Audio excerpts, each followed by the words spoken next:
हम टैक्स को दो पार्ट्स में बांटते हैं,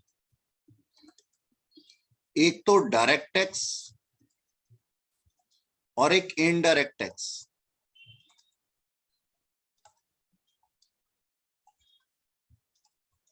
क्या होते हैं ये डायरेक्ट टैक्स और इनडायरेक्ट टैक्स, पहले इस चीज को समझ लेते हैं, ठीक है। लिखवाऊंगा अभी थोड़ी देर में, ठीक है। तो डायरेक्ट टैक्स क्या होता है और इनडायरेक्ट टैक्स क्या होता है? डायरेक्ट टैक्स वो टैक्स होता है जिसके के ऊपर हमारा जो बर्डन है वो हमारे ही ऊपर आता है, डायरेक्टली जिसको पे करना होता है उसी के ऊपर आता है, ठीक है। और इनडायरेक्ट टैक्स क्या होता है? जो सामने वाला पर्सन होता है वो अपना बर्डन दूसरे को पे कर देता है और फिर आगे उसके बिहाफ पे पेमेंट की जाती है। जैसे मिसाल के तौर पे मैं ये कहता हूं कि गवर्नमेंट ऑफ इंडिया ने टैक्स लगाया, दो टैक्स लगाए, एक लगाया इनकम टैक्स। अब इनकम टैक्स किसके ऊपर है?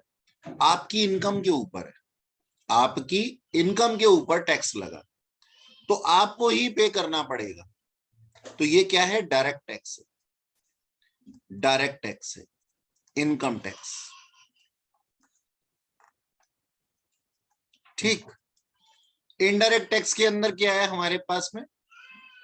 आप मार्केट में जाते हैं और मार्केट में जाकर के प्रोडक्ट परचेज करते हैं और ये प्रोडक्ट जो है ये 10 रुपए का है, इसका एमआरपी कितना लिखा हुआ है? 10 रुपए लिखा हुआ है।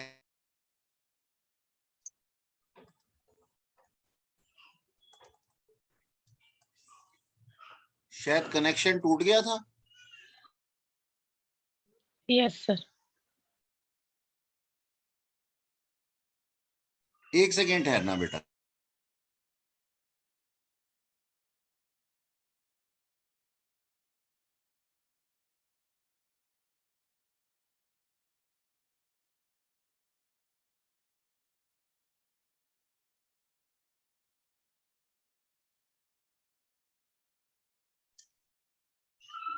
तो आप ना, मैं ये बोल रहा था, चलो शुरू से बोलता हूं, मुझे पता नहीं कहां पे कनेक्शन टूटा।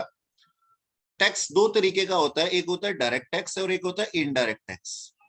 आपकी इनकम के ऊपर टैक्स लगाया गया, आपकी इनकम के ऊपर आपने इनकम अर्न की कुछ, उसके ऊपर टैक्स लगाया गया, इनकम टैक्स डायरेक्ट टैक्स है।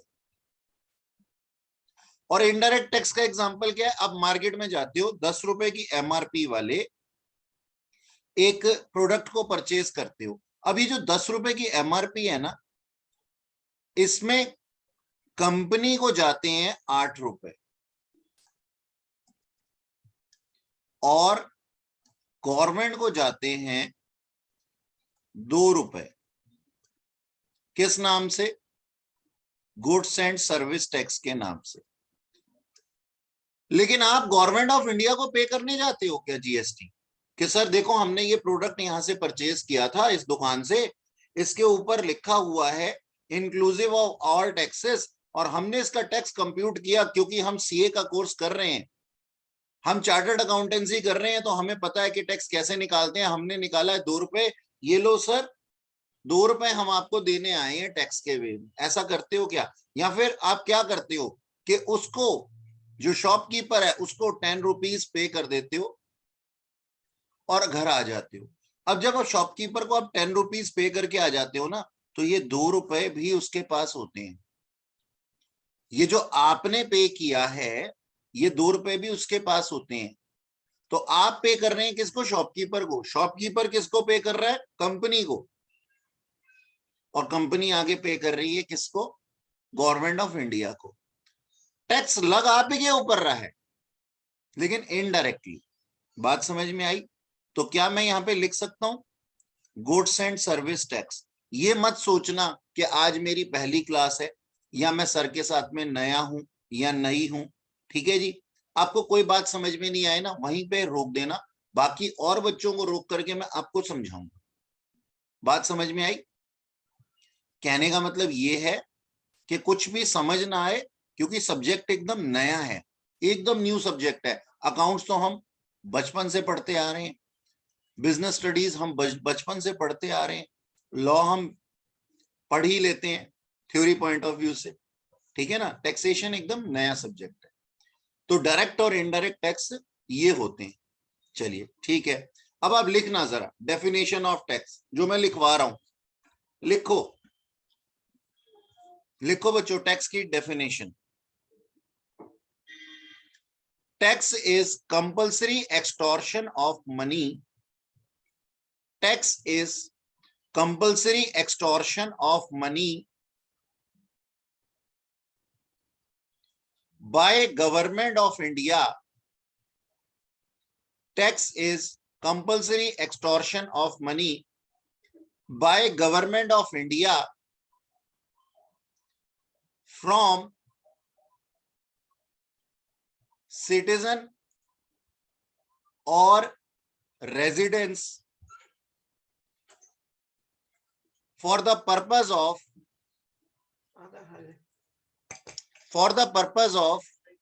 their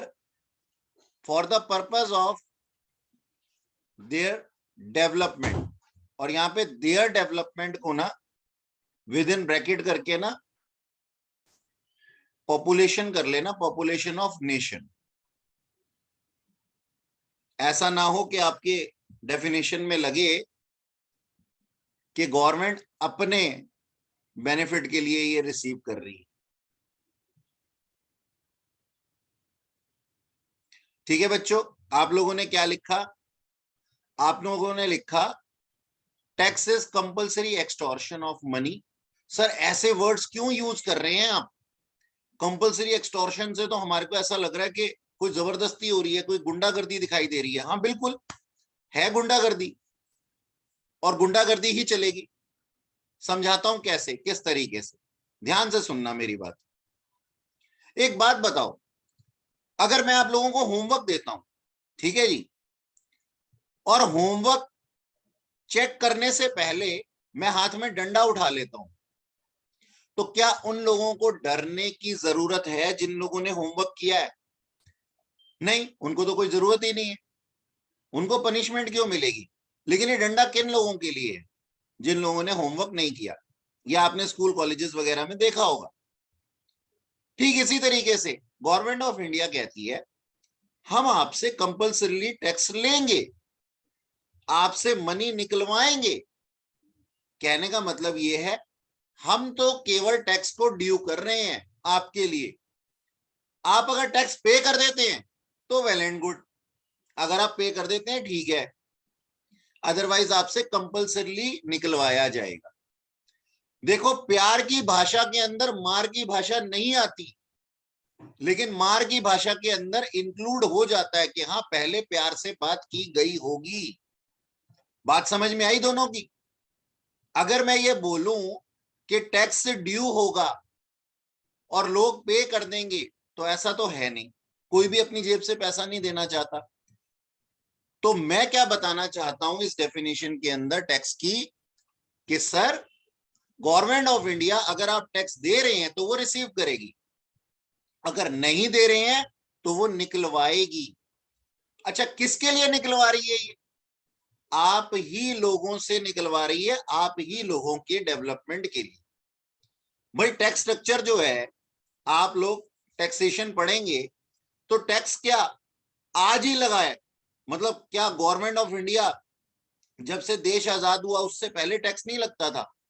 बहुत टाइम से टैक्स लगता था। सोचने वाली बात है, आप एक घर के अंदर रहते हैं, मैं एक छोटी सी बात कहता हूं, आप एक घर के अंदर रहते हैं, उस घर की सफाई या तो आप खुद करेंगे, और या फिर क्या करेंगे, किसी को बाहर से बुला करके लाएंगे उस घर की सफाई करने के लिए। तो जो बंदा बाहर से आएगा वो पैसे तो मांगेगा, है ना? तो आप लोगों को थोड़ा थोड़ा कंट्रीब्यूशन देना पड़ता है ताकि घर साफ सुथरा रहे। 4 मेंबर्स मिलकर के एक मेट को पेमेंट करते हैं।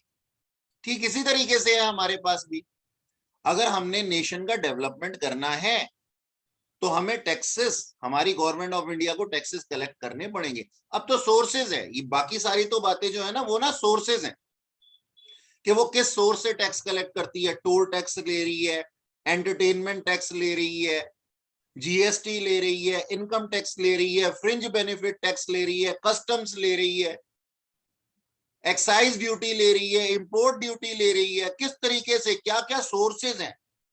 वो तो बाद की बात है। पहले तो जरूरी क्या है कि हम ये चेक कर ले कि हाँ सर टैक्स की रिक्वायरमेंट क्या है। तो टैक्सेशन दो तरीके का है हमारे पास। हमने ये बात बोली डायरेक्ट और इनडायरेक्ट, ये बात आप लोगों को समझ में आई। अब आगे चलते हैं, इसकी डेफिनेशन भी हमने सीखी। तो ना मैं यहां पे आज बात जो कर रहा हूं वो बात कर रहा हूं मैं इनकम टैक्स की, मैं बात करूंगा इनकम टैक्स की। और बच्चों एक बात बता रहा हूं मैं आज आपको, आज की क्लास के अंदर मैं आपसे सेक्शंस की कोई बात नहीं करूंगा और कोई आपको ऐसी बात नहीं बताऊंगा जो कि आपको समझ में ना आए। हम ना जर्नल बात करेंगे, हम ना जर्नल बात करेंगे। नॉर्मल क्या होता है, एक सब्जेक्ट को पढ़ने का ना तरीका होता है। किसी सब्जेक्ट में अगर मजा आने लगता है ना तो हम उसको बार बार और पढ़ने की कोशिश करते हैं। जैसे मान लीजिए आपके पास में कोई एंटरटेनिंग वीडियोस आती है तो आपको किसी किसी स्टैंड अप कॉमेडियन का कॉमेडी बहुत अच्छा लगता है तो वो आप बार बार उसको फॉलो करते हैं। ठीक इसी तरीके से किसी भी सब्जेक्ट से अगर प्यार करवाना है ना तो हमें ना डिफिकल्टी लेवल को पहले नहीं पढ़ाना होता पहले। और मेरा जो बच्चे मुझे पहले से जानते हैं उनको ये बात मालूम होगी, ये मेरा वे ऑफ टीचिंग है कि पहले मैं आपको लड्डू लड्डू चीजें पढ़ाता हूं और फिर उन लड्डू के अंदर मिर्चें मिला देता हूं। यानी कि आपको पहले सिखाया जाएगा फिर आगे उसका फ्लो बनाया जाएगा। तो मैं आज आपसे कोई भी सेक्शंस की बात नहीं करने वाला हूं, कोई भी ये नहीं बताने वाला हूं कि जी पार्लियामेंट के अंदर किस तरीके से लॉ को बनाया जाता है। आमतौर पे लोग पहली क्लास के अंदर ऐसी बातें करते हैं, मैं नहीं करता हूं, कभी नहीं करता हूं, क्योंकि अगर दहशत आ जाएगी मन में तो बच्चा सीख नहीं पाएगा। ठीक है, अच्छा सुनो ध्यान से। और ये स्क्रीन पे क्या लिख रहे हो तुम लोग, ये अपनी मेरी स्क्रीन पे कुछ मत लिखो, देखो लाइन आ गई थी बीच में। अच्छा सुनो, ध्यान देना। तो हमने क्या किया जी, डायरेक्ट टैक्स और इनडायरेक्ट टैक्स, दो तरह के टैक्स हमने सीख लिए। हाँ सर हमें पता लग गया डायरेक्ट और इनडायरेक्ट टैक्स क्या होता है। अब मैं यहां पे बात कर रहा हूं किसकी, इनकम टैक्स की। मैंने लिख दिया इनकम टैक्स।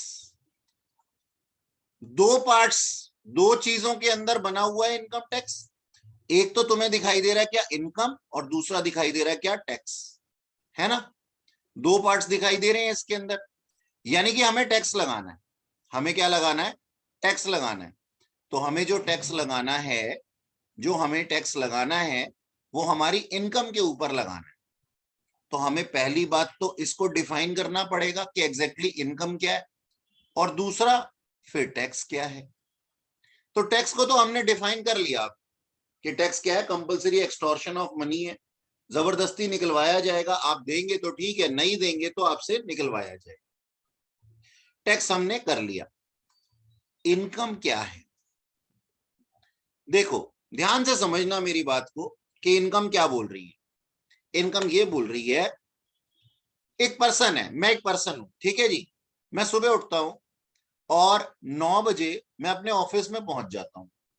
9 से 5 बजे तक मैं क्या करता हूं, 9 से 5 बजे तक मैं ना जॉब करता हूं ऑफिस के अंदर। वहां से मुझे सैलरी इनकम मिलती होगी, मानते हो, हाँ सर मिलती होगी। अच्छा, जब सैलरी इनकम आने लगी तो धीरे धीरे धीरे धीरे करके ना मैंने ना अपने ऊपर वाला, मकान के ऊपर वाला पोर्शन डेवलप कर लिया और उसे रेंट पे दे दिया। ऐसा करते हैं लोग, है ना। तो मैंने रेंट पे दे दिया उसको, वहां से भी इनकम आने लगी। अब मुझे है ना चार्टर्ड अकाउंटेंट होने की वजह से शेयर मार्केट की थोड़ी सी ना नॉलेज थी। तो मैंने क्या किया, शेयर मार्केट से कुछ शेयर्स परचेज कर लिए और उनसे मुझे डिविडेंड इनकम आने लगी। ठीक है जी, और डिविडेंड इनकम आने लगी, ये भी मेरी इनकम है। ऐसे ही मैंने कुछ डिवेंचर्स परचेज कर लिए, कुछ अच्छे डिवेंचर्स, तो मुझे इंटरेस्ट की इनकम आने लगी। अच्छा, अब मैंने ना कभी सोचा कि इन शेयर्स को क्यों ना बेच दूं। तो जब बेचने जाता हूं तो ऐसे ही तो नहीं ना बेच दूंगा, प्रॉफिट मार्जिन पे ही बेचूंगा। तो न केवल रिटेन करने पे मेरे पास में डिविडेंड आ रहा था, बल्कि उन शेयर्स को बेचने से मुझे कुछ प्रॉफिट्स भी हुआ, तब भी मेरी इनकम आ गई। अच्छा सर, अब ड्यूरिंग द ईयर मेरे पास में कुछ कैपिटल एसेट्स थे, उनको मैंने बेनिफिट पे, प्रॉफिट्स पे बेच दिया। जैसे अभी मैंने आपको एग्जांपल दिया, शेयर्स बेच दिए मैंने, ठीक है जी। अच्छा, हो सकता है कि मैं कौन बनेगा करोड़पति खेलने जाऊं और अपनी नॉलेज की वजह से वहां से भी कुछ अमाउंट कमा करके आ जाऊं। ये भी हो सकता है कि मैं 5 बजे के बाद अपनी एक शॉप खोल लूं और शॉप में कुछ घंटों के लिए बैठता हूं, या फिर मान लो मैं ट्यूशंस पढ़ाने लगता हूं। भाई मैंने कहा मैं चार्टर्ड अकाउंटेंट हूं, तो मैं बच्चों को टैक्सेशन और अकाउंट्स पढ़ाया करूंगा।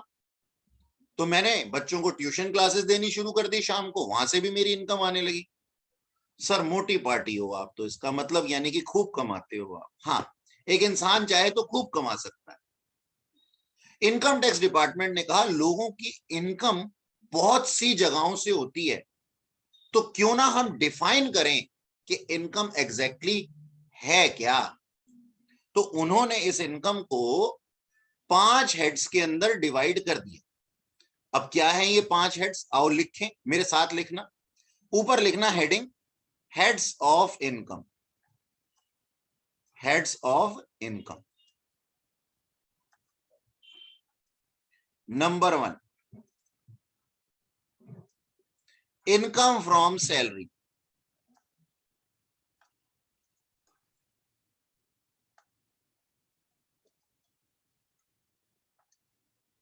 Number 2, income from house property.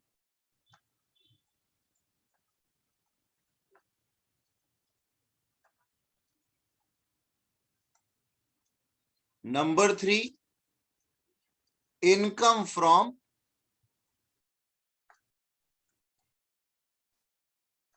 Business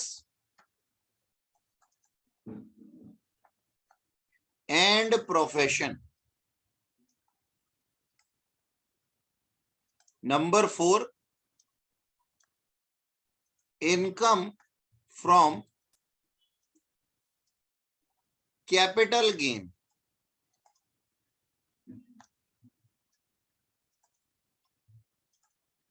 और number 5, income from other sources.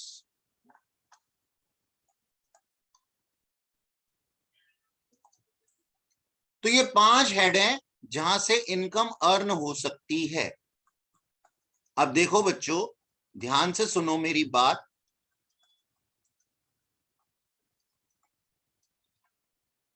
क्या मैंने आपको ये बोला कि इनकम टैक्स के अंदर 198 सेक्शंस हैं और आपको ये लर्न करने पड़ेंगे? नहीं, मैंने नहीं बोला। हाँ सर, आपने हमें ये तो बता दिया कि 198 सेक्शन है। हाँ बिल्कुल। अब आपके एग्जाम के अंदर है ना, इनकम टैक्स के एग्जाम के अंदर आपके पास में सारे के सारे सेक्शंस आपके सारे के सारे क्वेश्चंस में डाल दिए जाएंगे। ऐसा किसी बुद्धू इंसान ने अगर आपको कहा है तो वो झूठ बोल रहा है आपसे। एक सेकेंड, महिमा मैम आपका माइक ऑन है, कृपया इसको ऑफ कर ले। Mahima ji. Sorry sir. Thank you. हाँ जी बच्चों, तो हम क्या कह रहे हैं, 198 सेक्शन पेपर के अंदर पूछे जाएंगे सारे के सारे, ऐसा कुछ नहीं। कुछ गिने चुने सेक्शंस होते हैं जो पूछे जाते हैं, और उन सेक्शंस के ऊपर अगर हम कॉन्फिडेंट है ना तभी हम वहां लिखेंगे। मान लो पूरे पेपर के अंदर मान लो 20 से 25 सेक्शन पूछे गए। सेक्शन क्या पूछे गए, रिक्वायरमेंट थी, और 20 से 25 आपको सारे के सारे नहीं आते, आपको 13-14 आते हैं, अच्छे से कॉन्फिडेंट है आप, तो 13-14 हम वहां लिखेंगे। हम गलत एक भी नहीं लिखेंगे, क्योंकि ना लिखने के नंबर नहीं कटते, गलत लिखने के नंबर कट जाते हैं। नंबर 1। अच्छा सर, तो हम एग्जाम में ऐसी कोई हरकत नहीं करेंगे, डोंट बी ओवर स्मार्ट। जो पेपर चेक कर रहा है उसको सेक्शंस रटे पड़े। हम सेक्शन कैसे लर्न करेंगे ये भी चीज आगे आने वाली क्लासेस में आपको बताई जाएंगी। देखो यहाँ पे मैंने कहीं भी तुम्हारे को ये बताया कि इनकम फ्रॉम सैलरी सेक्शन 15 से 17 तक आती है, नहीं, मुझे नहीं बताना अभी। अभी तो मैं आपको कंटेंट, पता है बच्चे क्या गलती करते हैं टैक्स के अंदर, वो ना सेक्शंस को रटने की कोशिश करते हैं। आप कंटेंट को याद कीजिए, कंटेंट में जो प्रोविजंस है उनको याद कीजिए। सेक्शन लर्न करना 1 सेकंड का काम है। अगर आप एक लिस्ट बना करके इस तरीके से लिखा हुआ पढ़ेंगे भी ना तो भी सेक्शंस लर्न हो जाएंगे। सेक्शन फटाफट से लर्न हो सकता है लेकिन कंटेंट फटाफट लर्न नहीं हो सकता। हमारी गलती हम क्या करते हैं, हम सेक्शन को ग्रैब करने के चक्कर में ना कंटेंट को छोड़ देते हैं, बस यही हमारा पेपर खराब हो जाता है। आप कंटेंट को उठाइए, बात समझ में आई?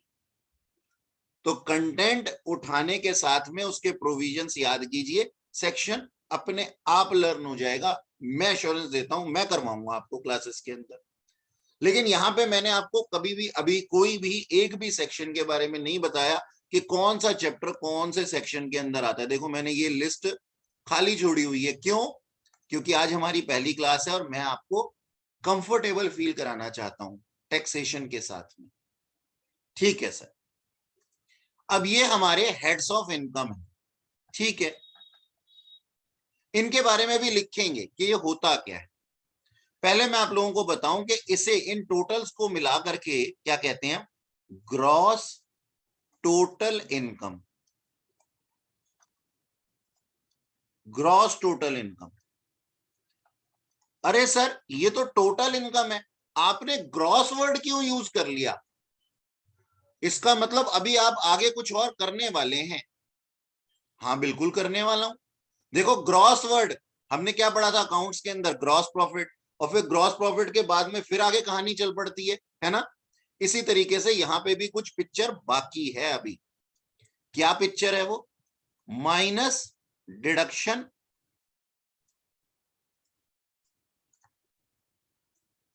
Under section 80C to 80U। अरे ये मैंने क्या लिख दिया फिर सेक्शन लिख दिया।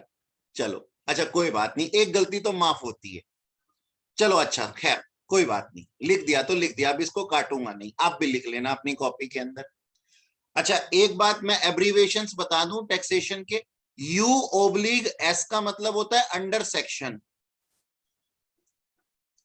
अंडर सेक्शन, और U/H का मतलब होता है under head.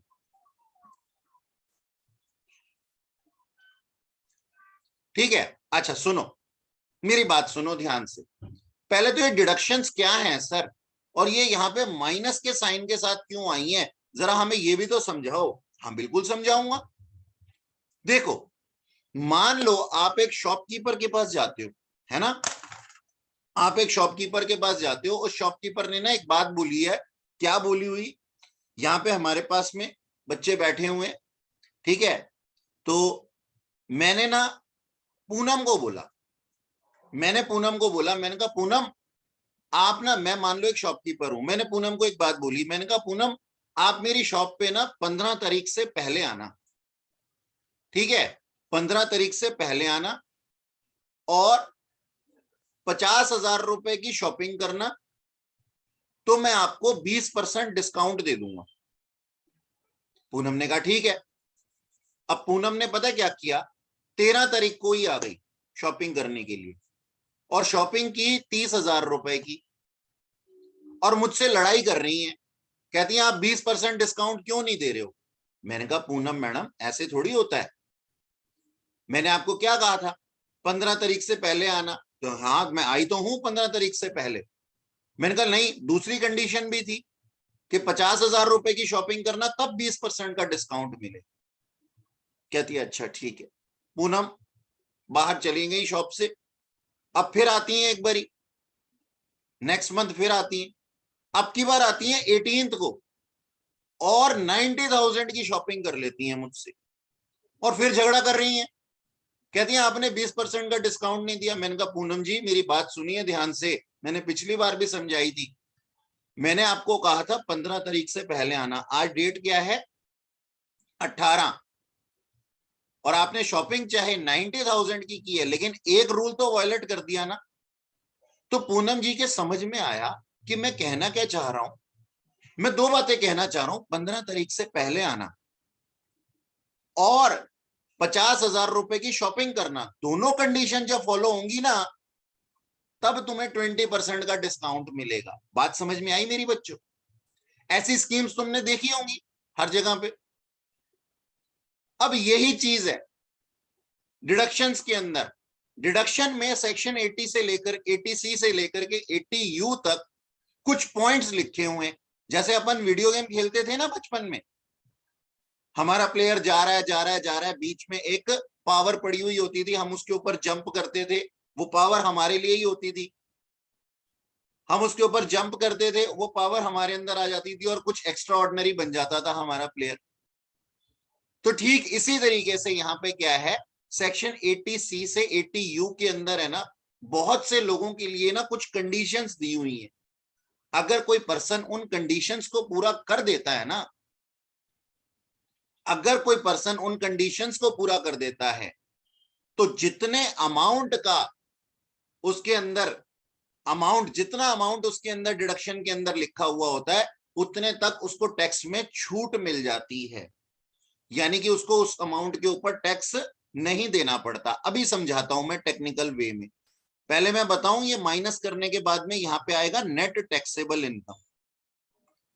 Net taxable income यानी कि इस अमाउंट के ऊपर हमें टैक्स देना पड़ेगा। अभी टैक्स कैसे देना पड़ेगा ये भी अभी समझाता हूं। नेट टैक्सेबल इनकम ये होगा हमारे पास। ठीक है सर। अब मैं आप लोगों को थोड़ा सा डिडक्शन के बारे में और बताता हूं, एक एग्जांपल देता हूं। मान लो इन सारे हेड्स से किसी पर्सन ने 12 लाख रुपए कमा लिए। ठीक है, अब एक एग्जांपल देता हूं। सेक्शन 80C क्या कहता है? सेक्शन 80C वैसे तो बहुत कुछ कहता है, लेकिन मैं आपको एक एग्जांपल के वे में बताता हूं। सेक्शन 80C ये कहता है कि अगर कोई पर्सन प्रोविडेंट फंड के अंदर कुछ पैसा डाल दे, तो उसको डिडक्शन क्लेम करने का अधिकार है, लेकिन ये पैसा 1.5 लाख रुपए से ज्यादा नहीं होना चाहिए। अब सोचो, मैंने प्रोविडेंट फंड के अंदर 5 लाख रुपए डाल दिए, तो मुझे डिडक्शन कितनी मिलेगी? 1.5 लाख ही मिलेगी, 1,50,000। अगर मैंने प्रोविडेंट फंड के अंदर 80,000 डाल दिए, तो मुझे डिडक्शन कितनी मिलेगी? 80,000 की मिलेगी। तो सेक्शन 80C क्या कह रहा था? कहता है आपने 12 लाख रुपए कमाए हैं, आपने कमाए 12 लाख हैं, आप अपनी कमाई हुई इनकम में से अगर प्रोविडेंट फंड के अंदर कुछ पैसा डाल देंगे ना, तो जितना पैसा डालेंगे सब्जेक्ट टू 1,50,000, उतने की आपको डिडक्शन मिल जाएगी। अच्छा सर, इसका मतलब मैंने प्रोविडेंट फंड के अंदर पैसा डाल दिया कितना? 90,000 रुपीज। तो 90,000 रुपीज डिडक्ट हो जाएंगे और रिमेनिंग कितना रह जाएगा? रिमेनिंग रह जाएगा 11,10,000। ये प्रोविडेंट फंड कोई और नहीं ले जाएगा, ये मेरे लिए ही है, मैं बाद में अपने पास ले सकता हूं, इसको निकाल सकता हूं। लेकिन ये एक सेविंग की स्कीम है, जिससे कि सेविंग्स बढ़े, हम लोग सेविंग्स कर सके। तो हम क्या कहते हैं, हमारा टैक्सेबल अमाउंट कितना होगा? 11,10,000 रुपए। हमने कमाए कितने थे? 12 लाख, लेकिन टैक्स किस पे लगेगा? 11,10,000 रुपए। बात समझ में आई? तो ये होता है डिडक्शन का काम। Deduction is just like rebates, discounts by provided by income tax department. ठीक है जी। ये अलग अलग सेक्शंस के अंदर अलग अलग रूल्स लिखे हुए हैं, जो पर्सन जैसा रूल फॉलो कर देता है उसको उतना अमाउंट डिडक्शन का मिल जाता है। हाँ, यहां तक मेरी कोई बात समझ में ना आई हो, मुझसे पूछो जल्दी से, फटाफट से पूछो, जल्दी से पूछो। माइक ऑन करो और जल्दी से पूछो। चैट में लिखने की जरूरत नहीं है, चैट में तो it will take lot of time.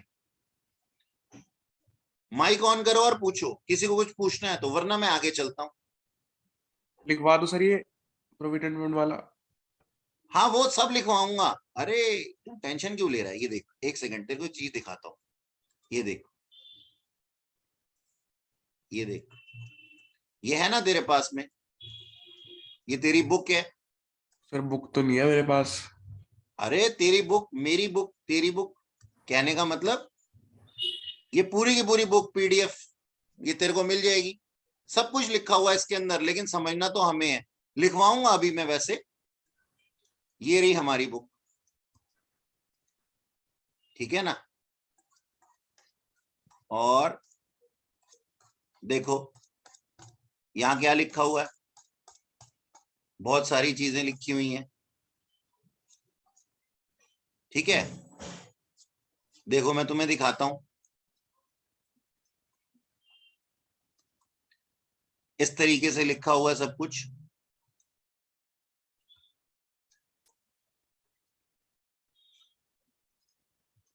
किसी सेक्शन की कोई बात नहीं की मैंने आप लोगों से, मैं तो एक आपको जर्नल पढ़ा रहा हूं। बुक के अंदर सब कुछ है। अच्छा सुनो, सुनो ध्यान से, इसको छोड़ो और यहां पे जो मैं कह रहा हूं वो सुनो ध्यान से।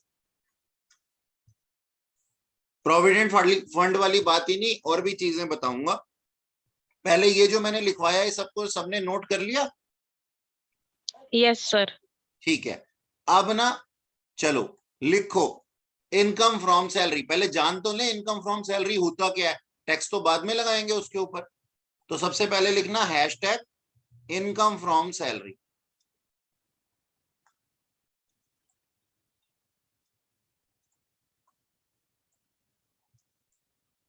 कि इनकम फ्रॉम सैलरी क्या है। अच्छा जी सुनो, इनकम फ्रॉम सैलरी के अंदर क्या आता है? इनकम फ्रॉम सैलरी के अंदर आता है, आपको एक चीज चेक करनी है, आपको एक चीज चेक करनी है कि देने और लेने वाले पर्सन के बीच में एम्प्लॉय और एम्प्लॉयर के रिलेशनशिप हैं, तो क्या होगा? जिस कंसीडरेशन को रिसीव किया गया है वो लेने वाले के पॉइंट ऑफ व्यू से क्या है? इनकम फ्रॉम सैलरी है। ठीक है, आओ इस बात को लिख लेते हैं। कॉपी में लिखो, जल्दी से कॉपी खोलो फटाफट से, जो बंद कर दी तुमने। लिखो, any consideration received, any consideration received under the terms of employment, under the terms of employment, any consideration received under the terms of employment and under the relationship of employee and employer shall be treated as income from salary। ठीक है sir, हाँ ये तो हमें पता था sir, आज से पहले भी पता था कि हमारी इनकम फ्रॉम सैलरी क्या होती है, जो हम अपने एम्प्लॉयर से रिसीव करते हैं, that is income from salary. अच्छा ठीक है, तो हमें क्या देखना है? देने और लेने वाले के बीच में एम्प्लॉय एम्प्लॉयर के रिलेशनशिप होने चाहिए। ठीक है, ओके। अब मैं आपसे ना कुछ बात पूछ रहा हूं, मैं आपसे एक बात पूछ रहा हूं। आपने एक चीज पढ़ी है, salary withdrawn bye partner. Salary withdrawn bye partner, क्या ये सैलरी होती है? बोलो, क्या ये सैलरी होती है? ड्राइंग्स है ड्राइंग्स। पार्टनर ड्राइंग्स नहीं होती, ये ड्राइंग्स तो कैपिटल में से होती है। सैलरी। आपने अकाउंट्स के अंदर पढ़ा है। अब तेजस कहेगा सर आपने तो बताया था salary withdrawn bye partner salary होती है अकाउंट्स के अंदर, फाउंडेशन में। अब आप ही कह रहे हो नहीं होती। हाँ नहीं होती, टैक्स के पॉइंट ऑफ व्यू से नहीं होती। क्या मतलब हुआ सर? मतलब ये हुआ, ध्यान से सुनना, ये है तेजस, मैं हूं दिवाकर, और ये है एक पूनम जी। ठीक है जी, हम तीनों आपस में ना पार्टनर थे, हमारी पार्टनरशिप फॉर्म थी। ठीक है जी, पार्टनरशिप फॉर्म थी। अब ना मैंने जब अपनी फॉर्म से सैलरी ली, मिस्टर डी ने जब पार्टनरशिप फॉर्म से सैलरी विड्रॉ की, तो फॉर्म का मतलब क्या है? तेजस और पूनम। दिवाकर के लिए फॉर्म का मतलब क्या है? तेजस और पूनम, है ना? तो सोचने वाली बात है, क्या दिवाकर तेजस और पूनम का एम्प्लॉय था? जवाब दो, बोलो। Yes, sir. नहीं था, Partner था. पार्टनर था, एम्प्लॉय नहीं था, पार्टनर था। तो क्या इन दोनों के बीच में, तेजस और दिवाकर के बीच में एम्प्लॉय एम्प्लॉयर का रिलेशनशिप था? नहीं। क्या पूनम और दिवाकर के बीच में एम्प्लॉय एम्प्लॉयर का रिलेशनशिप था? नहीं। तो फिर ये कंसीडरेशन सैलरी के नाम से नहीं जानी जाएगी। ओ माय गॉड सर, हम तो आज तक धोखे में थे। जी हाँ, आप धोखे में थे। तो salary withdrawn bye partner is not salary, नहीं है, बिल्कुल नहीं है। ठीक है जी। तो सर फिर ये क्या है? देखो मैं समझाता हूं। आपका ये प्रॉफिट एंड लॉस अकाउंट होता है ना, P&L अप्रोप्रिएशन अकाउंट या फिर profit and loss account, income tax कहता है सब कुछ भी मान लो तुम। तो P&L अकाउंट के अंदर या P&L अप्रोप्रिएशन अकाउंट के अंदर आपके पास में क्या आता है? Salary withdrawn bye partner. और इससे आपके नेट प्रॉफिट क्या हो जाते हैं? डिक्रीज हो जाते हैं, यानी कि आपने खर्चा ज्यादा दिखा दिया तो आपके नेट प्रॉफिट डिक्रीज हो गए। तो लॉ कहता है, इनकम टैक्स डिपार्टमेंट कहता है, आपने अपने नेट प्रॉफिट्स को कम दिखाने के लिए, क्योंकि नेट प्रॉफिट कम होंगे तो इनकम भी कम होगी, तो आपने नेट प्रॉफिट कम दिखाने के लिए खर्चा बढ़ाया हुआ खामखा में। असल में ये सैलरी नहीं थी, ये आपके नेट प्रॉफिट्स का ही पार्ट था। तो हम ये बोलते हैं क्योंकि एम्प्लॉय एम्प्लॉयर के रिलेशनशिप के अंदर ये नहीं आता, तो ये कहां आएगा जी?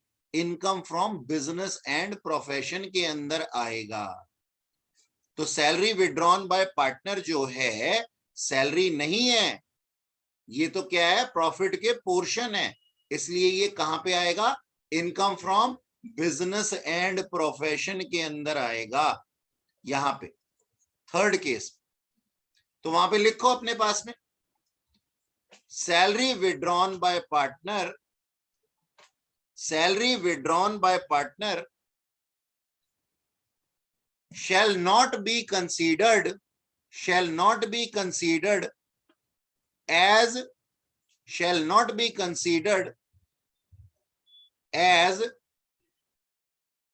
income from salary. It is income from business and profession. It is income from business and profession. हाँ सर, हमें यथार्थ का ज्ञान हो गया, आज तक तो हम धोखे में थे। अच्छा आओ थोड़े और यथार्थ का ज्ञान करवाऊं, थोड़े और धोखों को तुम्हारे दिमाग से हटाऊं। सुनो ध्यान से, और ध्यान से सुनो। एक ना मेरा एम्प्लॉई है, ठीक है जी, एक मेरा एम्प्लॉई है, मेरी क्लासेस हैं दिवाकर तंवर लर्निंग डेस्टिनेशन, ठीक है जी, मेरी क्लासेस हैं दिवाकर तंवर लर्निंग डेस्टिनेशन, और मेरे पास है ना एक पियोन भी है। तो ये मेरा एम्प्लॉई था, ये एम्प्लॉई था मेरा, इसके सींग नीचे को थे और मैं एम्प्लॉयर था, मेरे सींग ऊपर को थे, है ना? तो ये एम्प्लॉय था, मेरा पियोन था। मैंने इसको ना बोला, मैंने कहा जाओ मेरे बिहाफ पे ना पैम्फलेट बांट करके आओ, मेरी एडवर्टीजमेंट करके आओ मार्केट में कि दिवाकर सर फलानी डेट से टैक्स पढ़ाना शुरू कर रहे हैं, उनका बैच अनाउंस करके आओ। ठीक है, अब पास का ही एक इंस्टीट्यूट था, एक और अदर इंस्टीट्यूट,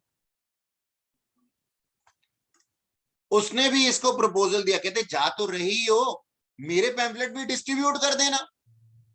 अब ये ना घबरा गया, कहते नहीं नहीं, आप तो मेरे एम्प्लॉयर के बिजनेस राइवल हो, आप मेरे एम्प्लॉयर के बिजनेस राइवल हो, अगर मैं आपके पैम्फलेट भी डिस्ट्रीब्यूट कर दूंगा तो मेरा एम्प्लॉयर मुझे नौकरी से निकाल देगा, ऐसा सोच करके इसने इसको डिनाई कर दिया। कहता नहीं जी, मैं नहीं आपके पैम्फलेट बांटूंगा, किसी और को पकड़ लो। तो यहां पे क्या हुआ, यहां पे ये हुआ कि इसको अपने एम्प्लॉयमेंट खोने का खतरा था। क्यों? क्योंकि वो अदर इंस्टीट्यूट वाला मेरा बिजनेस राइवल है ना, ऐसा होता है, हम देखते हैं। अब केस टू का ही केस टू, यानी कि ये केस वन मेरे ख्याल में तुम्हें समझ में आया होगा। अभी बोलना क्या चाहता हूं वो भी बताता हूं। ये एम्प्लॉय था, ओ सॉरी, ये एम्प्लॉय नहीं था, ये कौन था, ये यहां पे था मेरा एम्प्लॉय, और इधर था सेकंड केस के अंदर commission agent.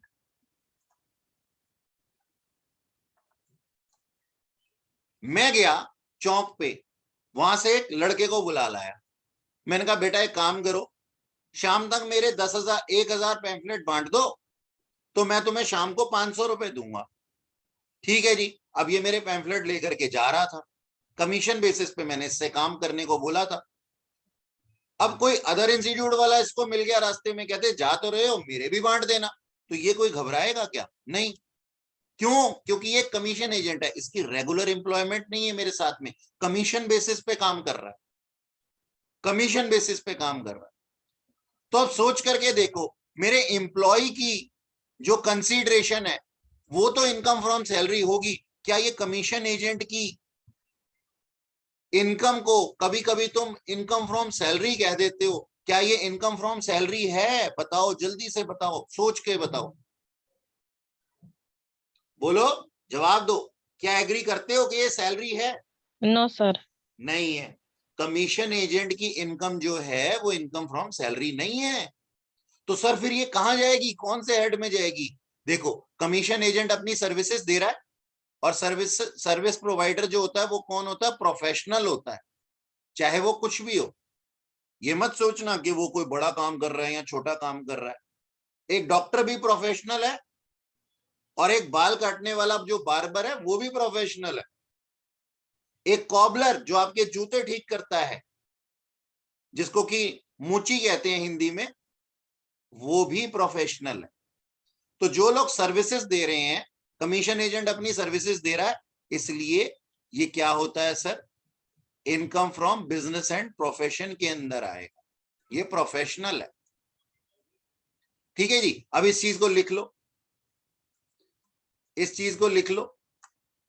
Income received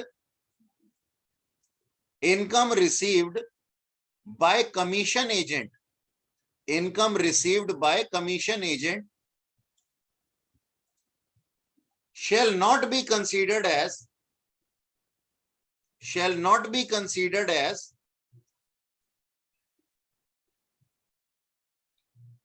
income from salary.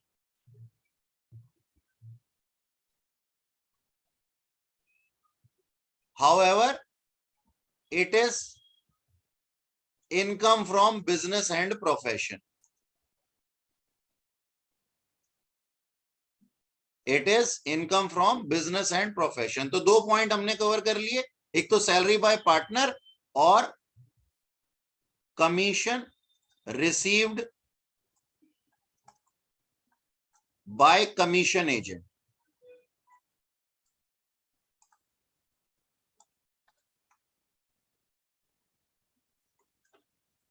ठीक है सर। एक और पॉइंट उठाते हैं, ध्यान से सुनना मेरी बात को। मैं ना टैक्स पढ़ाता था, तो मुझे है ना दिल्ली यूनिवर्सिटी ने ना अप्रोच किया, कहते सर आप ना हमारी दिल्ली यूनिवर्सिटी में आकर के ना पढ़ाइए। मैंने कहा मेरे को एम्प्लॉयमेंट दे रहे हो? कहते हैं हाँ सर हम आपको एम्प्लॉयमेंट दे रहे हैं, आप आकर के यहाँ पे लेक्चरर की तरह से टैक्सेशन पढ़ाइए और हम आपको सैलरी देंगे हर महीने। मैंने कहा ठीक है। अब सेशन खत्म हुआ, एग्जाम हुए, एग्जाम हो रहे हैं बच्चों के, इन्विजिलेटर अपनी ड्यूटीज कर रहे हैं, हम टीचर्स क्या करें? हम टीचर्स आराम से घर पे बैठ करके चाय की चुस्कियां मार रहे हैं, ठंड में अपने परिवार के साथ बैठे हुए। इतने में ना फोन कॉल आया यूनिवर्सिटी से, सर सर कहाँ है? मैंने कहा क्या हुआ? कहते सर आपको पता है टैक्स का पेपर हो गया। मैंने कहा हाँ तो फिर क्या करूं? कहते सर इनको चेक कौन करेगा? टैक्स के पेपर चेक करो। मैंने कहा अच्छा क्यों चेक करूं? मुझे आपने पढ़ाने के लिए इनकम दी थी, सैलरी किस लिए दी? अपने टर्म्स ऑफ एम्प्लॉयमेंट खोल करके देखो, उसके अंदर क्या लिखा था? उसके अंदर लिखा था आप हमें पढ़ाई, आप हमारे स्टूडेंट्स को पढ़ाइए, हम आपको पैसे पे करेंगे। तो कहते सर फिर क्या करें हम? मैंने कहा देखो ऐसा है, यहां पे खुशी, मयंक, पूनम, श्रुति, महिमा मैम, तेजस, बहुत सारे लोग बैठे हैं, इनसे पता करो, इनके घर में मुझसे ज्यादा क्वालिफाइड पर्सन होंगे। तेजस के पापा आईएएस ऑफिसर हैं, उनसे आप ये पेपर चेक करवा लो। स्कूल वाले कहते हैं सर नहीं करा सकते। मैंने कहा नहीं भाई, आप समझो, आईएएस पेपर जो है, जो जिस इंसान ने आईएएस क्लियर किया हुआ हो वो टीचर से तो ज्यादा नॉलेज रखता होगा। कहते सर लेकिन है ना, जो स्पेसिफिक नॉलेज टैक्स के ऊपर चाहिए ना इस पेपर को चेक करने में, वो उनके पास नहीं है, वो केवल आपके पास ही है।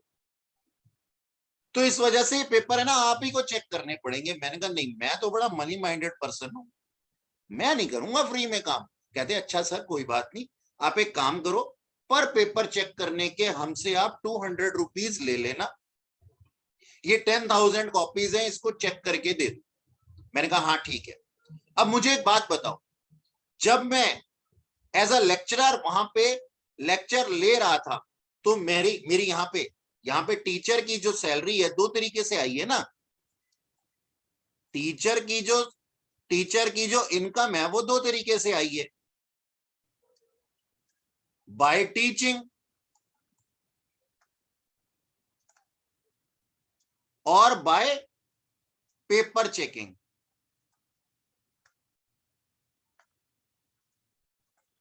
है ना बच्चों।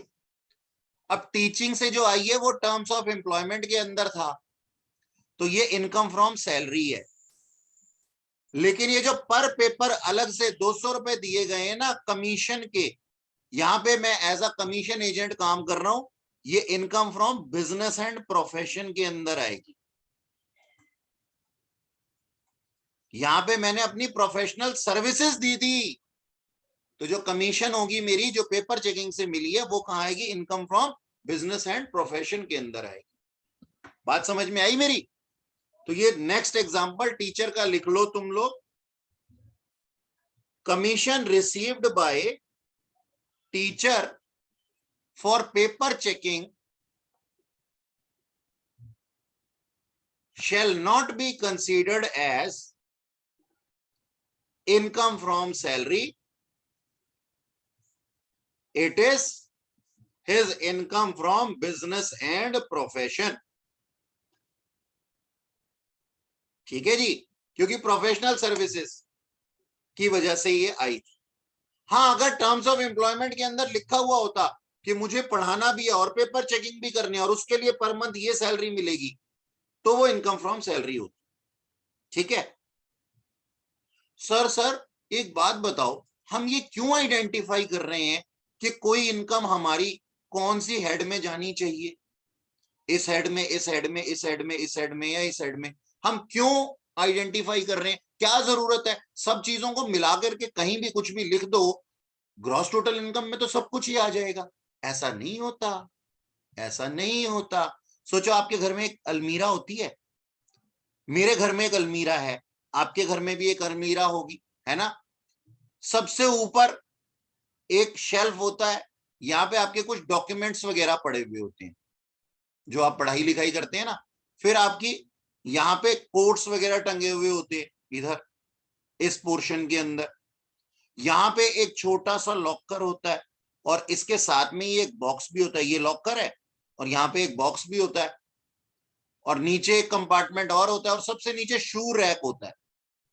सबसे नीचे क्या होता है? शू रैक होता है। ऐसे बनती है हमारी अलमीरा, बहुत सारी चीजें होती हैं। सोचो सोचो, अगर मैं यहां से शूज निकाल करके किसी दिन बीवी की ज्वेलरी के साथ लॉकर में रख दूं तो बीवी मेरा क्या हाल करेगी? अरे सर, सोचकर ही डर लगता है। तो इसलिए हमें सही चीज सही जगह पे रखनी है, वरना इनकम टैक्स डिपार्टमेंट भी हमारा वही हाल कर देगा अगर हमने गलत जगह पे डाल दिया ना। अगर इनकम फ्रॉम सैलरी नहीं दी और इनकम फ्रॉम सैलरी में डाल दिया उसको अमाउंट को, तो वो काम खराब हो जाएगा। बस यही बात याद रखना। हाँ सर, आपके एग्जाम्पल से हम समझ गए। एक बार ट्राई करना, अपने शूज को ना मम्मी की ज्वेलरी वाली रैक में रख के देखना, एक बार देखना रख करके, बड़ा मजा आएगा। फिर तुम्हें पता लगेगा कि क्या हो सकता है। चलो अच्छा देखो, सुनो और सुनो, एक चीज लिखो, salary income may be in cash और may be in kind. Salary income may be in cash और मे बी इन काइंड। अब सुनो ध्यान से, ये क्या लिखवा दिया मैंने? सर कैश आते हुए तो देखा, काइंड आते हुए तो कभी नहीं देखा। अरे देखा है तुमने, ध्यान नहीं दिया। तुमने देखा होगा किसी ऑफिसर को ऑफिस से गाड़ी लेने आती है और गाड़ी ही छोड़ के जाती है, या फिर किसी ऑफिसर को गाड़ी दी जाती है, लो सर ये आपकी ट्रैवलिंग के लिए, है ना? ऐसा देखा होगा। हाँ सर देखा है हमने। ये उसकी पार्ट ऑफ सैलरी है। इसका मतलब whatever we are receiving from employer, whether it is in cash, whether it is in kind, or by whatever name called, it shall be treated as income from salary. बात समझ में आई? तो चाहे cash में receive हो चाहे kind में receive हो, चीजें सारी की सारी इनकम फ्रॉम सैलरी के अंदर आती हैं। मेडिकल फैसिलिटी दी जाती है, सुना होगा तुमने, मेडिकल फैसिलिटी। हाँ सर मेडिकल फैसिलिटी दी जाती है। तो वो जो फैसिलिटी है वो कभी कभी तो हॉस्पिटल में एक कार्ड बना दिया जाता है कि ये लो सर, इसका जो बिल होगा ना अपने आप हमारे पास आ जाएगा, कंपनी के पास, you need not to worry. आप जाओ और अपना ट्रीटमेंट करवा के आओ और हमारे को कुछ नहीं चाहिए, बस वहां पे जाके ये कार्ड दिखा देना और कंपनी के नाम पे बिल आएगा और कंपनी अपने आप सुलट लेगी। तो ये भी तो एक मेडिकल बेनिफिट है। तो ये तुम्हारे हाथ में कोई कैश थोड़ी ना रखा गया इस काम के लिए। तो ये क्या है? ये भी तुम्हारी पार्ट ऑफ सैलरी है। तो लिख लो नीचे, income from salary may be in cash and may be in kind. Okay sir, now we are good with income from salary. अब हम समझ गए हैं कि इनकम फ्रॉम सैलरी है क्या। ओके, नेक्स्ट है हमारा income from house property. Income from house property,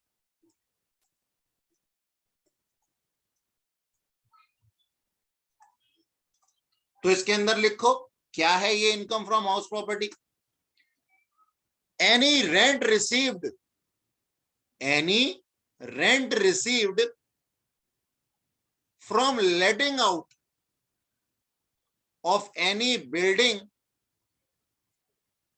for residential purpose or commercial purpose shall be treated as income from house property. अरे सर क्या कहना चाहते हो, एक बारी जरा खुल के बताओ। हाँ बताता हूं, देखो मैं ये कहता हूं, पहले तो मैंने लिखवाया क्या वो एक बारी फिर सुन लो। Any rent receive from letting out of any building for residential और commercial purpose shall be treated as income from salary or income from house property. देखो ये मेरा एक मकान था और मैंने इसको किसी को किराए पे दे दिया, ठीक है जी। ओनरशिप किसके पास है? मेरे पास है। मैं कौन हूं? Mister D. मैंने एक टेनेंट रखा मिस्टर टी, इसके सींग नीचे की तरफ, ठीक है ना, मेरे सींग ऊपर की तरफ, क्योंकि मैं ओनर हूं, ऑनर हूं ऑफ बिल्डिंग। और ये कौन है? टेनेंट है, किराएदार। तो ये मुझे क्या देता है सर? रेंट देता है। ये मुझे रेंट देता है। ₹10,000 पर मंथ। तो ये जो रेंटल इनकम है ये मेरी क्या है, इनकम फ्रॉम हाउस प्रॉपर्टी है। हाँ सर हम समझ गए। अब सुनो ध्यान से और अच्छी तरह समझाता हूं।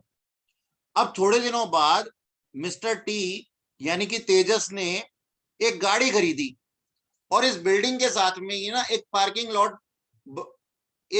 लॉट बचा हुआ था, मतलब एक एरिया था, फिक्स था इस बिल्डिंग के साथ में। तो मिस्टर टी क्या कहते हैं, मिस्टर टी कहते हैं सुनो सर मैंने ना एक चमचमाती हुई नई गाड़ी खरीदी है अभी अभी, क्या मैं इस पार्किंग लॉट पे खड़ी कर सकता हूं? या फिर इन्होंने पूछा नहीं, सिर्फ खड़ी कर दिया आकर के, ये सोच करके कि ये बिल्डिंग तो मेरे पास में है, तो इसका जो ये क्या नाम है पार्किंग लॉट है इसके ऊपर भी टेनेंसी राइट मेरा ही होगा। तो मैंने कहा सर ठीक है आप गाड़ी खरीद कर लीजिए, लेकिन ना आपको इसके लिए चार्ज देना पड़ेगा ₹2,000 पर मंथ। तो तेजस कहता है, मिस्टर टी कहते अरे सर ये क्या बात हुई? मैंने कहा हाँ यही बात है, मैंने आपको बिल्डिंग दी है रहने के लिए, गाड़ी खड़ी करने के लिए लैंड परमिट नहीं दिया। तो मिस्टर टी कहते ठीक है यार कोई बात नहीं, आप मुझसे रेंट ले लो। अब मेरी रेंटल इनकम कितनी हो गई जल्दी से बताओ। सर 10,000 तो पहले आ 12 रहे सर थे, 12। अब 2,000 पर मंथ और आ रहे हैं, 12,000 रुपए पर मंथ हो गया। ठीक है। अब ना मेरा लालच पूरा नहीं हुआ अभी।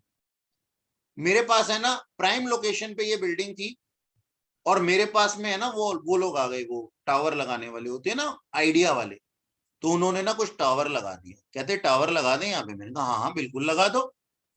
तो ये टावर तो दिखाई दे रहा है तुम्हें टाटा स्काई का, समझ लो ये आइडिया वाला है। तो ये इसने क्या किया, टावर लगा दिए कंपनी ने। ओके, अब मैंने ना इनसे भी कुछ रेंट रिसीव किया, मैंने इनको बोला कि आप मुझे 30,000 पर मंथ देना।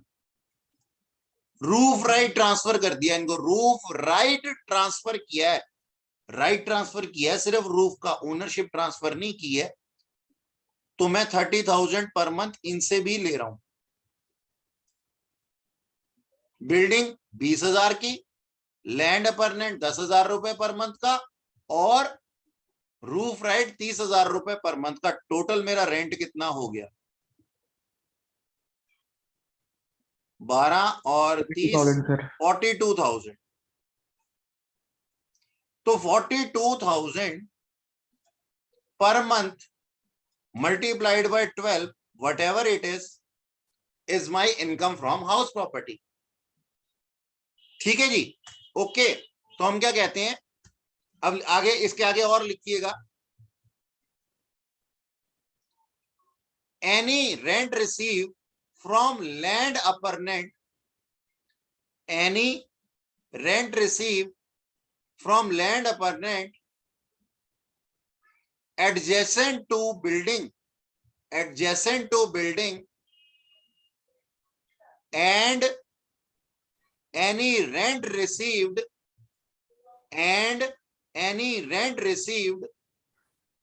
सर फिर से from बोल letting out of roof right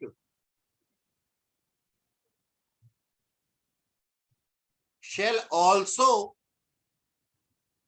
considered as income from house property। ठीक है जी। तो हमने क्या बोला कि जमीन का टुकड़ा उससे सर ये कोई फिर से रेंट रिपीट आ रहा कर है दो या एक फिर बार। कोई रूफ राइट ट्रांसफर करने से कोई रेंट आ रहा है, तो वो भी क्या है, मेरी इनकम फ्रॉम हाउस प्रॉपर्टी है। लेकिन सुनो ध्यान से बात, ध्यान से सुनो, अगर बिल्डिंग होगा और बिल्डिंग के साथ एडजेसेंट कोई लैंड अपरनेंट होगा और ऊपर रूफ राइट होगा, तो ये इनकम फ्रॉम हाउस प्रॉपर्टी है। ये दोनों भी इनकम फ्रॉम हाउस प्रॉपर्टी है। अगर कोई खाली जमीन पड़ी हुई है उसको रेंट पे दे देता हूं तो वो इनकम फ्रॉम हाउस प्रॉपर्टी नहीं है, क्योंकि यहां पे बिल्डिंग नहीं थी। There should be a building. अगर खाली पड़ी हुई जमीन के ऊपर कोई टावर लगाने का परमिशन दे देता हूं और उससे कोई रेंट आ रहा है, तो वो इनकम फ्रॉम हाउस प्रॉपर्टी नहीं है, क्योंकि वहां बिल्डिंग नहीं थी। तो बिल्डिंग के साथ में जुड़ा हो तो हाउस प्रॉपर्टी के अंदर आता है। ठीक है जी। तो हम क्या कहते हैं, हम ये कहते हैं, इस बात को भी लिख लो, चलो लिख लो अपनी कॉपी में। सर एक बार वो रिपीट कर दो, कौन सा बेटा? वो पिछले वाला, एनी रेंट रिसीव्ड फ्रॉम वो वाला। अच्छा मैं दोबारा बोल देता हूं उसको। मैंने बोला था any rent receive from letting out of any land appurtenant adjacent to building and letting out of any roof right, letting out of any roof right shall also be considered as income from house property। ठीक है तेजस, लिख लिया? हाँ जी sir. अच्छा, अभी मैंने ये बोला कि अगर हम खाली जगह को रेंट पे दे देंगे तो इनकम फ्रॉम हाउस प्रॉपर्टी में नहीं आएगा वो। और अगर हम खाली जगह के ऊपर टावर लगाने का राइट भी दे देंगे तो वो भी इनकम फ्रॉम हाउस प्रॉपर्टी में नहीं आएगा। क्यों? क्योंकि there should be a building. तो इस चीज को लिख लो, any rent receive from letting out of any vacant land, any rent received from letting out of any vacant land shall not be considered as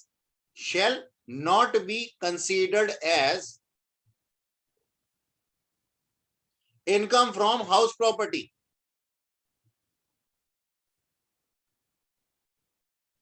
as it is income from other sources, as it is income from other sources। यानी कि वो income from house property के अंदर नहीं आएगा। वो कहां आएगा? Income from other sources. देखो अदर सोर्स की इनकम में क्या आता है, जो ऊपर 4 में कहीं नहीं आता ना, जैसे जिसका कोई नहीं होता भगवान होता है ना उसका, वैसे ही जिस इनकम का कोई सोर्स ऊपर आइडेंटिफाई नहीं किया ना, उसको हम 5th सोर्स में डाल देते हैं, प्रोवाइडेड, यानी कि बशर्ते वो चार्जेबल टू टैक्स हो, यानी कि वो इनकम टैक्स में टैक्स के लिए एलिजिबल हो। अभी 5th पॉइंट पे आएंगे तो पता लग जाएगा। मैंने ऐसा थोड़ी कहा है मेलेडी खाओ खुद जान जाओ। अभी 5th पॉइंट पे आएंगे तो पता लग जाएगा। अच्छा सुनो, तो ये तो था इनकम फ्रॉम हाउस प्रॉपर्टी। अच्छा ठीक है सर,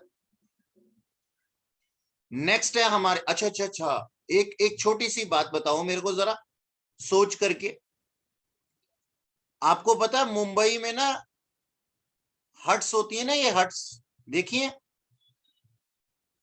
ये किराए पे दी जाती, मुंबई में मिलती है, दिल्ली में तो नहीं है ऐसा, होगा तो मुझे पता नहीं है। खैर अब सोचो मैंने किसी को, मेरे को टेस्ट देना जरा, ठीक है, मैंने किसी को ये हट 1000 पर मंथ किराए पे दे दी, ठीक है जी, तो मेरी पर एनम इनकम कितनी है सर? 1000 पर मंथ, 12,000 हो गया। 12,000 पर एनम मेरी इनकम है। ये कौन सी इनकम है मेरी? बोलो, इनकम फ्रॉम हाउस प्रॉपर्टी है या कुछ और है? जवाब दो। अरे गलत जवाब दो, कोई दिक्कत नहीं है, अगर गलत दोगे तो सीखोगे। देखो मेरे हाथ में कोई गन नहीं है, कोई पनिशमेंट में देने वाला नहीं हूं तुमको, ठीक है, ना ही कोई अप्रेजल मिलने वाला है तुम्हारे को, कोई अप्रिसिएशन नहीं मिलने वाला, कोई डांट नहीं पड़ने वाली। जवाब देना जरूरी है, जवाब तभी दोगे जब तुम सोचोगे इस बारे में। तो मैं क्या कह रहा हूं, बताओ मेरे को कि जो रेंट रिसीव फ्रॉम हट है, ये कहां, क्या ये हाउस प्रॉपर्टी की इनकम है? बोलो। नहीं सर। क्यों, ऐसा क्यों मानते हो कि नहीं है? सर बिल्डिंग का था आपने तो मतलब। हाँ, तेजस पता है क्या कह रहा है? तेजस कह रहा है सर आपने कहा था building, letting out of any building, और ये हट जो है ना, इसको हम बिल्डिंग का नाम नहीं देते, क्योंकि ये पक्का स्ट्रक्चर जो होता है ना, उसको हम बिल्डिंग का नाम देते हैं। ठीक है जी, बिल्डिंग जो है वो क्या है, जो एक पक्का स्ट्रक्चर होता है ना, उसको हम कहते हैं। ठीक, तो हम क्या कहते हैं, ये इनकम फ्रॉम हाउस प्रॉपर्टी नहीं है, लेकिन ये इनकम तो है ना। हाँ सर, ये इनकम है, ये इनकम फ्रॉम अदर सोर्सेज है। तो वहां नीचे लिखो लाइन बना करके, any income received, any income received by letting out of huts on rent, by letting out of huts on rent shall be treated as income from other sources. IFOS की income है ये, income from other sources है। ठीक है जी, okay. हाँ sir, आगे चलते। अगला है हमारा income from business and profession.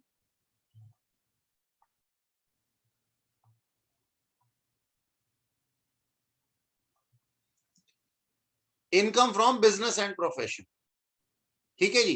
Income from business and profession क्या होता है सर? बिजनेसमैन होता है, वो गुड्स को सेल करता है, और प्रोफेशनल सर्विसेज रेंडर करता है, उससे जो उनकी इनकम आती है that is known as income from business and profession. तो ये तो बहुत सिंपल है, ये तो हमने अपने आसपास में बहुत बार देखा हुआ। ठीक है जी, लिखो इस चीज के बारे में, लिखो any income earn, any income earn from sale of goods, from sale of goods or rendering of services, or rendering of services shall be treated as income from business and profession. ठीक है, okay. अच्छा, अब एक बात बताओ मेरे को, आप मेरे से पढ़ने आते हो, ठीक है ना, आप मेरे से पढ़ने आते हो, मैं एक टीचर हूं, मैं आपको सर्विसेज दे रहा हूं, तो उसके लिए मैं जो फी चार्ज कर रहा हूं that is income from profession. तो ये income from business and profession के हेड में आ जाएगा, ठीक है। लेकिन एक बात बताओ, एक तो मैं ना दो तरीके से इनकम को अर्न कर रहा हूं, एक तो टीचिंग से, और प्लस मैंने तुम्हारे को ना कोई स्टडी मटेरियल भी दिया है अपना। इसका टोटल जो है ना, ये तुम्हारी फी है। अब स्टडी मटेरियल तो आ जाता है गुड्स में, और ये आ जाता है सर्विसेज में। तो बताओ क्या करूं, बताओ जी, ये कौन से हेड में आए? सर आएगा तो income from business and profession में ही। मेरे को ये बताओ कि ये जो फी है, ये इनकम फ्रॉम बिजनेस है या इनकम फ्रॉम प्रोफेशन है, या फिर दोनों का मिक्सचर है? बोलो। ऐसे ही तुम डॉक्टर के पास भी जाते हो, कोई कोई डॉक्टर होता है वो तुम्हारे से कंसल्टेंसी लेता है, ठीक है जी, अपनी फी के अंदर कंसल्टेंसी लेता है, और डॉक्टर तुम्हारे को एक तो सर्विस देता है कंसल्टेंसी की, और प्लस कुछ मेडिसिन अपने पास से भी दे देता है, कभी कभी होता है ऐसा। तो बताओ, इसकी जो फी है, ये इस डॉक्टर के लिए income from business and profession है, ये तो ठीक है, लेकिन कितना प्रोपोर्शन बिजनेस, कितना प्रोफेशन, ये आइडेंटिफाई कर सकते हो? क्या ये प्रोपोर्शनेट है? पहले तो मेरे को ये बताओ, या ये एक ही सिर्फ सर्विस की इनकम या सिर्फ गुड्स की इनकम है? जल्दी से बोलो। ये जो तुमने मेरे को फी दी थी, ये मेरी सर्विस के लिए दी थी या गुड्स के लिए दी थी, या दोनों के कॉम्बिनेशन के लिए दी थी? जवाब दो, गलत दो, कोई बात नहीं। नहीं सर, हम बोलना नहीं चाहते, हम ना अभी अभी नए नए बच्चे हैं। सर दोनों दोनों दोनों से नहीं है, बस यही मैं आपके मुंह से निकलवाना चाहता था, दोनों से नहीं है। अच्छा, अकाउंट्स के अंदर ऐसा पड़ा है ना, अकाउंट्स के अंदर ऐसा पड़ा है ना कि सर वेजेस एंड सैलरी होगा तो ट्रेडिंग अकाउंट में चला जाएगा, और अगर सैलरी एंड वेजेस होगा तो प्रॉफिट एंड लॉस अकाउंट में चला जाएगा। क्यों करते थे ऐसा? डोमिनेटिंग नेचर की वजह से। जो आगे लिखा होता है ना उसी का ही डोमिनेटिंग नेचर होता है। ठीक इसी तरीके से ना हमारे पास में भी क्या होता है, आप आ रहे थे, मार्केट में भी बुक अवेलेबल है, ले लो पढ़ लो, आप आ रहे थे मेरी वे ऑफ टीचिंग की वजह से, तो डोमिनेटिंग नेचर किसका है? टीचिंग का है, स्टडी मटेरियल का नहीं है। तो ये सर्विस की वजह से ये income from business and profession में आई है। इसके अंदर ये मेरी प्रोफेशनल इनकम है, बिजनेस इनकम नहीं है। ये मत बोलना कि स्टडी मटेरियल से जो गुड्स बेच करके आप कमा रहे हो, नहीं नहीं नहीं नहीं, उन गुड्स का कोई भी वर्थ नहीं है मेरी वे ऑफ टीचिंग के हिसाब से। अभी एक बात बताओ, एक बार भी मैंने नोट्स खोले क्या? मतलब खोले थे, पढ़ाया नहीं है उनमें से। तो कहने का मतलब ये है, ये जो मैं आपको ऑन पेपर पढ़ा रहा हूं ना, यही मेरी बुक है एक तरीके से। तो आप इस पे पढ़ करके अगर खुश हैं और फी पे कर रहे हैं, तो इसका मतलब क्या है कि आप मेरी कंसल्टेंसी मुझे दे रहे हैं, आप मेरी प्रोफेशनल रिसिप्ट्स मुझे दे रहे हैं। आएगा ये टोटली बिजनेस एंड प्रोफेशन के अंदर ही, नाम एक ही है इसका, लेकिन फिर भी अगर कोई आपसे पूछ ले तो आपको पता होना चाहिए ना, after all you are a chartered accountant, है ना? भगवान करे बन जाओ। तो हम क्या कहते हैं, income from business and profession जो है वो इस तरीके से, chartered accountant, company secretary, CMA, कुछ भी हो सकता है, सबकी अपनी अपनी वैल्यू। अच्छा जी, तो income from business and profession क्या था? कोई गुड्स बेचते हैं, उससे कुछ इनकम आती है, तो that is income from business and profession. मतलब लिखा ये पूरा ही जाता है, तो वो बिजनेस से होने वाली इनकम है। और अगर सर्विसेज रेंडर करता हूं उससे कुछ रिसीट्स आती हैं, तो वो income from business and profession के अंदर ही आता है, वो प्रोफेशनल इनकम है मेरी। ठीक है? अच्छा, अब मेरी बात सुनो, यहाँ पे ना हेड पूरे नहीं हुए हमारे अभी, यहाँ पे हम पहुंचे हैं थर्ड हेड तक। अभी हमें फोर्थ और फिफ्थ हेड बताना है, लेकिन ना मेरी दूसरी क्लास का टाइम हो गया है, तो मैं आपसे कल मिलूंगा, ठीक है जी, सेम टाइम पे। ठीक है जी, कल आपसे मिलेंगे दोबारा से, और इसके आगे की और अच्छी अच्छी जानकारी आप लोगों को देंगे। तो दैट्स ऑल फॉर टुडे बच्चा, thank you very much, bye bye. ठीक है। Thank you, sir.